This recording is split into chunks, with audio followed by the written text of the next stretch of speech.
Is the United States about to attack Yemen? Well, this could really throw the entire Middle East into a tailspin. We know that the Red Sea is essentially off limits now to shipping. Maersk has announced that they will stop sending ships through the Red Sea because of attacks from Houthis coming out of Yemen. What will the Biden administration now do? All eyes on Yemen suddenly. And we want to bring in ex-CIA analyst Larry Johnson on this, of course, who always has his ears and his keyboard to the grindstone of what's happening in the intelligence community in Washington and what is going on. Larry, good to see you. What is your sense of what the Biden administration, I find it fascinating because over the past few weeks, the Biden administration has really sat back and has even told Israel, don't touch Yemen. Don't touch Yemen. And now suddenly over the past 48 hours, something has changed. What has changed? Well, let's focus on a couple of things first. The staff around Biden was not telling Biden about what was going on in the Red Sea. I think they were afraid that he would order an immediate attack, and so they were giving him the old mushroom treatment, keeping him in the dark and piling on the manure.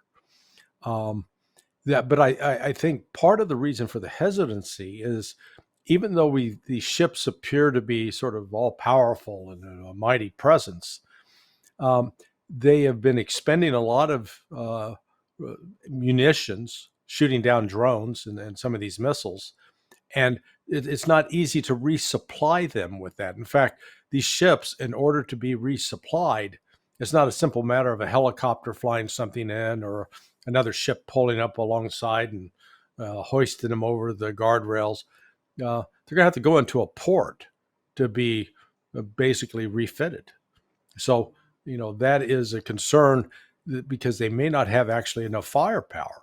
Well, what's so remarkable about all of this is the Houthis in Yemen, who were part of this war against, they're a Shia group, and they had been involved in a war for 5-6 years against the Saudis. The Saudis were backing the established government. And the United States was involved with that covertly because we saw this as a way to get after Iran. And that conflict really was settled once China and Russia intervened with the Saudis, with the Iranians, got a peace, the war stopped. But now you do have all these missiles that the Houthis still have in their power. And they made a declaration. They were going to fight on behalf of the Palestinians and have put out a clear warning. Any ship that's going to head towards Israel is a prime target. And they made good on that threat. It's sort of remarkable that up to this point, the West has not moved to do anything to sort of keep those sea lanes open. So now I think we're on the threshold of seeing a joint naval force. It won't be just the United States. It reportedly will include Great Britain. The Saudis are supposed to be out there, but they don't have much of a naval force to speak of. And, once again, you're going to get this image of these great powers of the world just pummeling some little third world country into dust. Not a great image. And I think it's going to create some additional pressure, blowback on the United States. The hesitancy that I understand from the Biden administration is the targets inside of Yemen would cause a catastrophe. By hitting actual military targets would unleash a furor, the likes of which we haven't seen in a while, and Yemen, or the Houthis, would then respond by attacking targets inside of Saudi Arabia and striking oil targets. This is, of course, the rumblings that we've been hearing. And the targets then you would see the Biden administration hitting inside of Yemen to appear like we're strong wouldn't be targets at all, but might be the side of a hillside somewhere. And we're showing strength, but we're not actually hitting any targets. We're not actually hitting any military installations because of the response from the Yemeni side. Can you talk about that? Am I right about that, or am I off? No, you're right. You're right. The Houthis are not sitting on the equivalent of, say, Fort Bragg, Fort Hood, Fort Ord. Right. They don't have this massive military infrastructure, and these a lot of the missiles that they're using are mobile systems, so they can move them around. And so we're going to have to devote quite a bit of ISR capability to it. It's just it's adding one more burden onto an already stressed U.S. Navy. Note that the recent reports indicate that they're cutting back on the carrier crew by to the tune of 600 sailors. So what that means is they're not fully staffed. They're not going to be able to do the maintenance that needs to be done to keep those ships up and running. They won't have enough trained personnel to operate critical systems.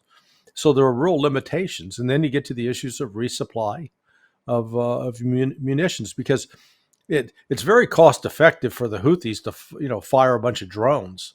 Let's say that the drones cost them $5,000 a piece, and the United States will be shooting those $5,000 drones down with an $800,000 $1 million missile.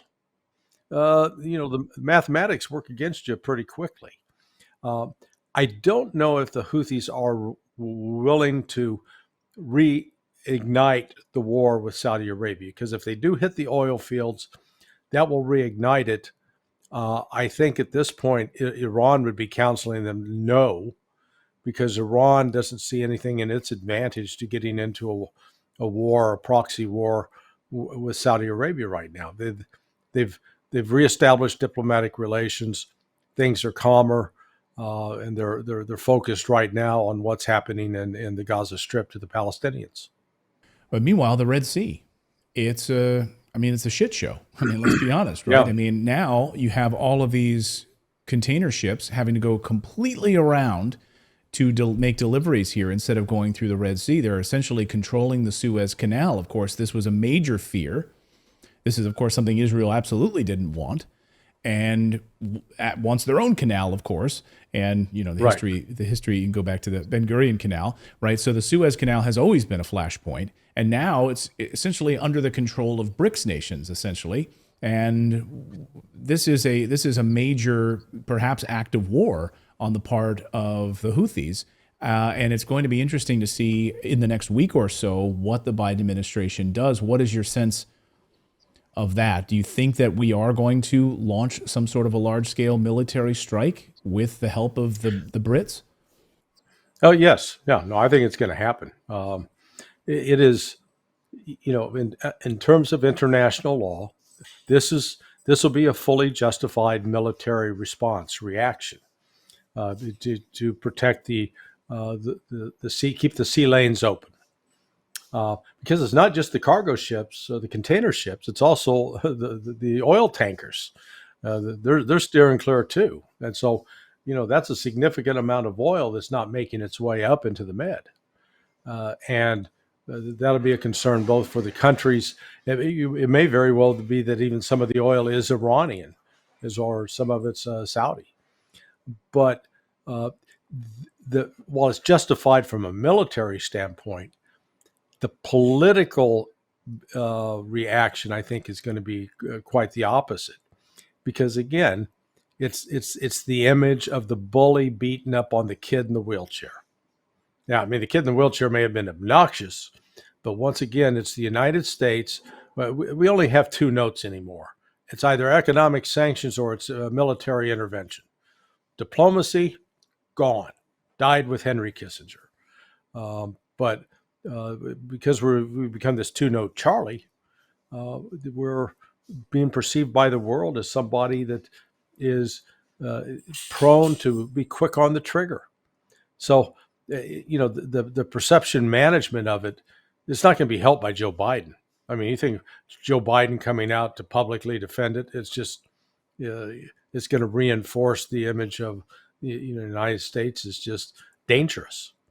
And so the PR spill out from what's going on in Gaza Strip and in Israel, Palestine, it's all sort of coming to a head. I mean, when you add in that the Israelis killed their own soldiers, that they Israeli snipers shot and killed two Christian women trying to get into a church, and then here are the Houthis, who are like the only one really fighting back. Turkey's not doing anything. Saudi Arabia is not doing anything. Syria, they're all Jordan, they're all sort of standing by. The Houthis are the only ones fighting, and that's sort of winning them a hero status within the Arab and Muslim world among the people in the street. Well, I guess we'll see over the next week, just in time for Christmas, another U.S.-led war. That'll be the Biden Christmas present to Americans. Larry, we really appreciate it. Thank you. Thanks, Clayton.